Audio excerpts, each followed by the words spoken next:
I bet you're here because you're excited to begin your design thinking journey. If so, good, you've come to the right place. In my last video, I explained that the design thinking process can be boiled down into 3 primary phases: state it, make it, break it. You can honestly label these phases with whatever words you like. These are just words that happen to make sense to me, and bonus points, they kind of rhyme. But what's more important is to remember the primary objective of each of those phases: defining the problem and gathering important context, creating potential solutions, and reflecting and refining those solutions to gear up for another revolution of the design cycle. Today, we're going to focus on a few strategies that you can use to clearly articulate and source information about the problem that you're trying to solve.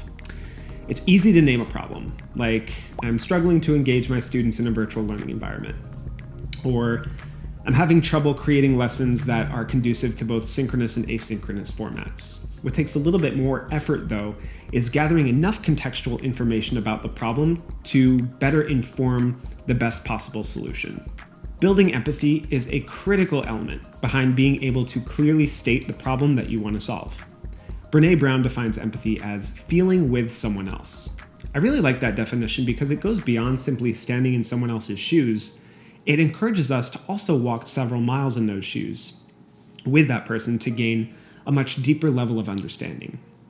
The first strategy that I'm going to share with you is the empathy interview. Right now, those probably have to happen in a virtual format through a phone call or a video call, but connecting one-on-one with someone is really the perfect way to better understand how they're feeling about something. An empathy map is a great tool to organize your reflections during and after conducting an empathy interview. There's a link to one that I frequently use down below that I invite you to check out and use as well. Empathy maps can be created without conducting an empathy interview, but a lot of what you write down in that case will be based on assumptions. So when you're able, always opt for that interview. A step beyond the empathy interview is to participate in a shadowing experience. This gives you the opportunity as a designer to get a peek into a day or even just a few minutes in the life of a stakeholder you're designing for. Again, this can be challenging because of the complex nature of our world right now, but there are a few ways to virtually shadow a stakeholder.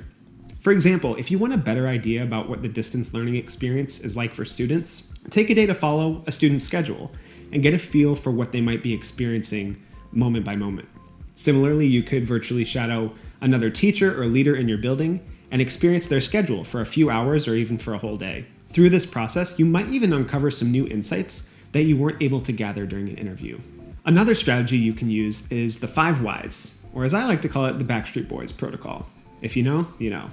The 5 whys gives you the opportunity to get to the root cause of a particular problem. It goes like this. The person for whom you are gathering information will state a problem.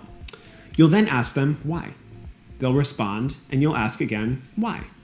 Do this until you've asked why 5 times. Is it annoying? Potentially. Is it effective? Yes.